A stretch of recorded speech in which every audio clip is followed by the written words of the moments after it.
I would be terrified if I got onto a plane and I saw a woman flying the plane. Hey, welcome back. Please give me a like, share this video on social media, and of course subscribe to the channel because this episode is going to be a little different. You might love it, you might hate it, but you're definitely going to have a reaction to it. I've been a flight instructor for well over 30 years, a job I absolutely love. I'm very proud to be a flight instructor. And being a flight instructor, a professional pilot, has given me two tremendous benefits that I really enjoy. One, I very rarely have to pay for flight time. Most of the time, somebody else is paying for the flight. Maybe that's a student, maybe it's my employer, maybe it's the owner of the airplane. It's just not me, but I get to fly. That's a tremendous benefit that has given me a great deal of joy throughout my career. Two, I get the privilege of sharing the knowledge and skill I've developed over the years with somebody else who wants to attain that exact same knowledge and skill. That's a point of real pride. I get a kick out of taking people flying, people who want to get involved in aviation but maybe have a little bit of doubt. They're not entirely sure they can do this, and during that first flight, it becomes clear they can. The problem is, and this is a real problem, people who start thinking they want to get into aviation generally don't know anybody involved in aviation, so they go to some trusted person, an authority figure in their life. That might be a parent, a teacher, a guidance counselor, someone from church, whatever. They ask for guidance on how they might become a pilot, or they just share that that's what they want to do. And all too often, somebody with no background in aviation tells them, well, you can't because you're too tall, too short, too heavy, you wear glasses, something. They make up a reason, and I don't really understand this, but I can't even begin to tell you how many times I've dealt with a teenager, male or female, who wants to fly but has been assured by somebody with no background in the industry they can't. A big part of what I've done over my career is helping those people realize they can. In fact, almost anybody can. If you want to fly, the odds are you can. And if you want to fly professionally, if you want to make a career out of it, it's likely you could do that. But not everybody agrees with that position. Consider this example. I would be terrified if I got onto a plane and I saw a woman flying the plane. I don't know where this sort of thing comes from. In truth, it's the FAA who decides who can become a pilot through certification standards in a thin book we call the Airman Certification Standard. The ACS has been around for a while, and all pilots have to comply with the standards in that book, the knowledge areas and the skill levels and the understanding of what's required of someone at that certification level. There is no wiggle room. If you want to be a private pilot or get an instrument rating or become a commercial pilot who can be paid to fly or make it all the way to the top of the heap, the airline transport pilot, you're going to do that using a flight instructor and a training program guided by the ACS. Other people's opinions have nothing to do with it. Learning to fly is a process. It doesn't happen instantaneously. In fact, to go from nothing to an airline transport pilot takes a few years and a lot of effort, and that's okay. We know that getting in. The entry point for most of us is at the sport pilot or private pilot level. Military is a little different. Then we'll add on an instrument rating, a commercial certificate, a multi-engine add-on rating. There's a whole slew of things we can do, and that includes becoming a CFI, a certificated flight instructor, someone who can get paid to teach other people to fly, a very common entry-level job that some of us make a whole career out of. That's the whole deal. It's pretty straightforward.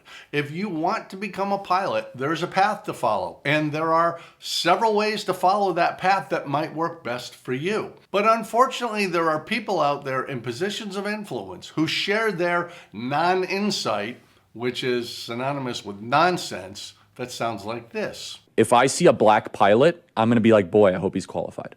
The people who share this negative view really do a great deal of damage because they influence people who had the aspiration to get into the cockpit recreationally or as a career. And they convince them that they don't have what it takes. They're not the right type of person. Basically, these people have no idea what they're talking about.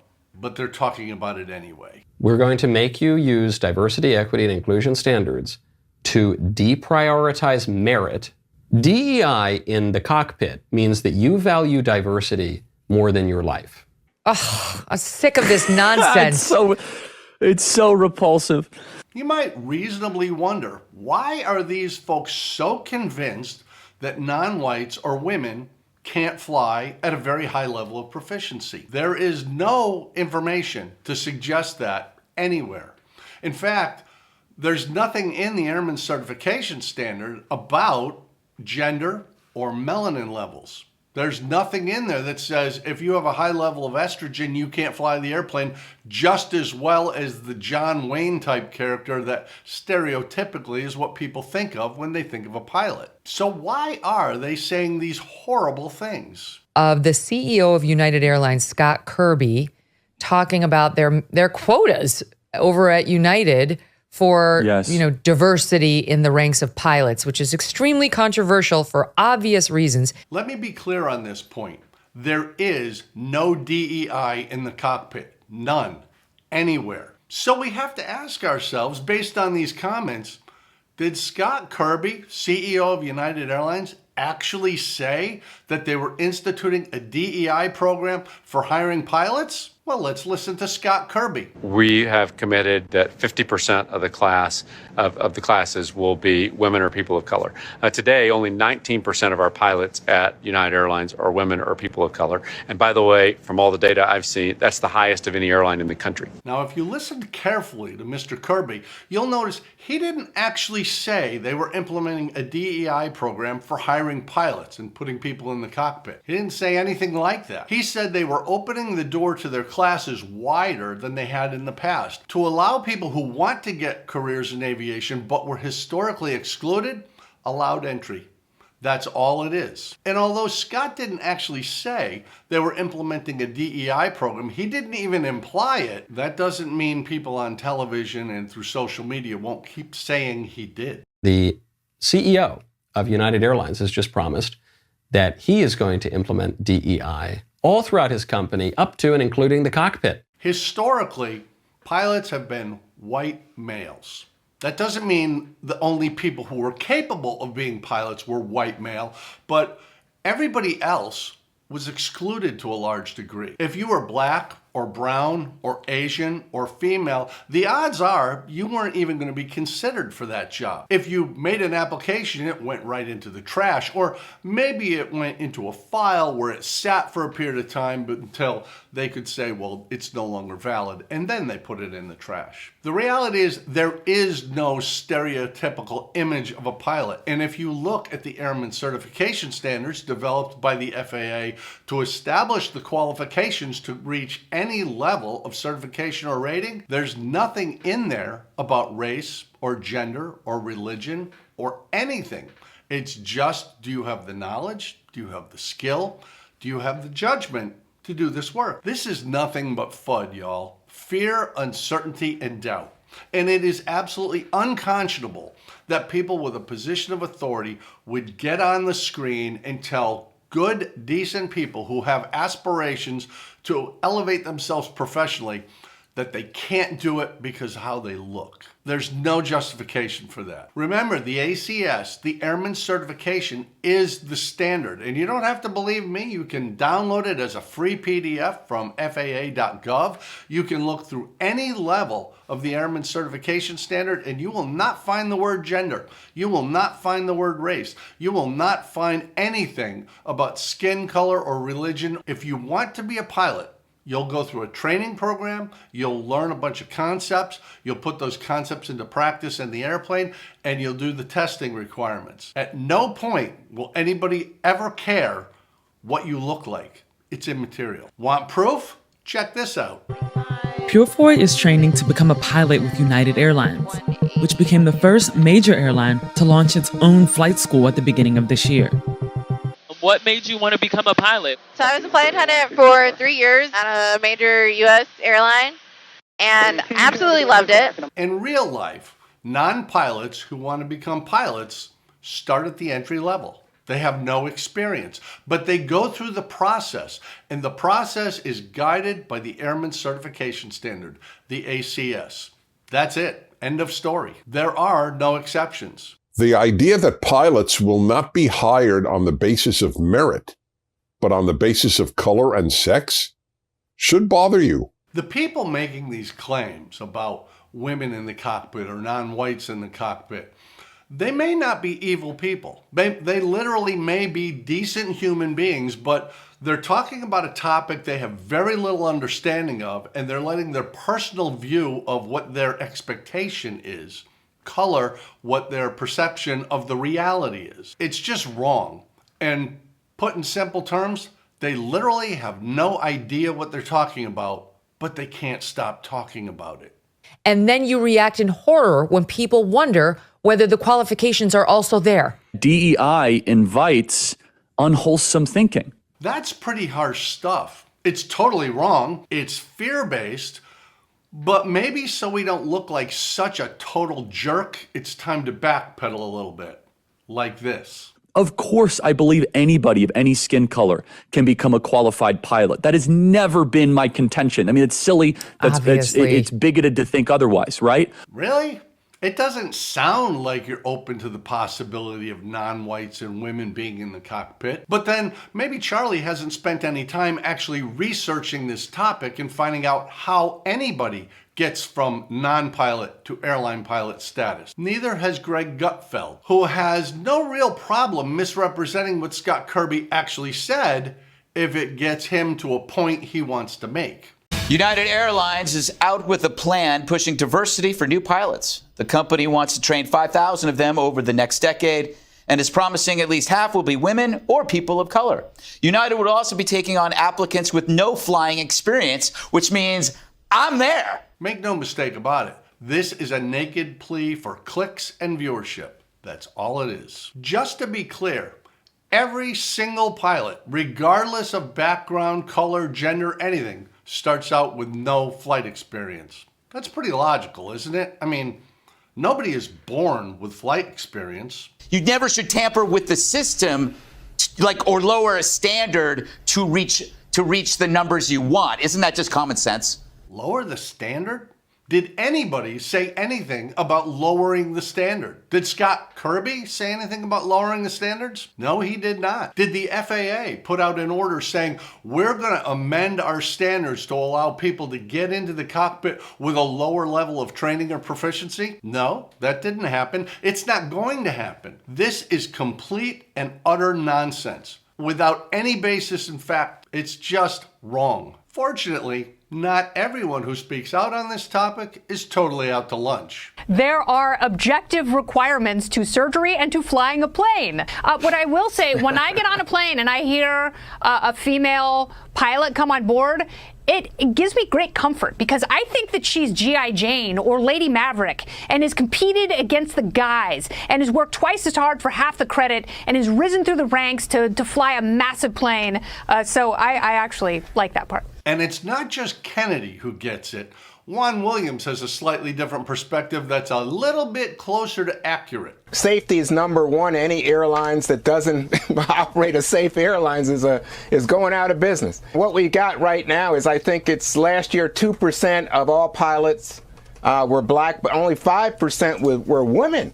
I mean, why women have brains and ability? I don't know why a woman can't fly an airplane. Everybody, beginning starts with no flight experience. So just give people an opportunity. Give people an opportunity? What a remarkably unique thought. That's all this is. The airline is simply saying they're going to open up the door to their classes wider. They're going to accept a more diverse group of students than they have in the past. Not people who have a lower standard to complete the training, but anybody can start the training. That's a critical component because most people can complete the training. They just have to put in the effort. But if you haven't been excluded, the opportunity to succeed gets much higher. Is this really something worth getting all worked up about? I don't think so. And now you know the truth. Aviation is safe exactly because it maintains specific standards for all participants. That's irrespective of gender, age, race, any other variable you can plug in. It's all about performance. If you can do the job, you can do the job. If you can't, you can't. They're selling fear. I really hope you're not buying. I can't reach the pedals. Yeah, the pedals. There are no pedals in the plane. No pedals? Every airplane I've ever flown had pedals. Every airplane I've ever owned had pedals. The airplane I fly now has pedals. Is it possible that Greg doesn't know a cockpit from a bar stool? We have committed that 50% of the class of the classes will be women or people of color. 50% of the classes. Does that really sound so unreasonable? 50% of the population is female. Depending on which report you read, at least 25% of the nation's population is non-white. In a time when the pilot shortage is real, and it is, it only makes sense to open up the door to entry as wide as possible, to let people in from any background, to give them the opportunity to compete, to try, to participate in the process, to see if they can make it as far as they want to make it. Maybe you just want to be a sport pilot and fly recreationally. Maybe you want to be a private pilot so you can take your whole family with you. Maybe you add an instrument rating so you can fly in all weather. Or maybe you go to the commercial or airline transport pilot level because that's your goal. Is it really reasonable that we should shut people out because they don't look the way we think they should look? What if we did what the FAA says? What if we used the ACS, the Airman Certification Standard, as the basis for allowing people to proceed throughout aviation all the way up to the top level of airline transport pilot? To look at someone and just based on their appearance decide, I know if they're a capable pilot or not, there is no justification for that perspective. None. This is a really important topic, and it is unfortunately a topic that has made it to the forefront of the aviation discussion, and I sincerely hope you're going to look at this through the prism of the FAA. Aviation is a meritocracy. It's performance-based. If you can do the work, you can do the work. Anyone can get into this if they want to. So when you meet that 15-year-old girl who says, I think I want to be an airline pilot, instead of telling her, no, you can't because we don't trust women in the cockpit, say, that's a great idea. Let's go down to the airport and talk to somebody at the flight school and find out how you can do that. Let's go online and check out what the FAA has to say. Let's watch videos from folks like MadPropsAero and see, is there encouragement out there? Are there scholarships? Are there mentors? Are there people who will help you get where you want to go? And the answer to every one of those questions is yes. So stop thinking about what people look like, whether they have tattoos or not, whether they have the same skin color as you or not, whether the same gender as you or not, and start thinking about, can they fly the damn airplane? Because if they can, I'm real happy to have them sitting beside me or having them sit up in the front office while I'm in row 27. If you can do it, you can do it. And I hope you'll give it a try.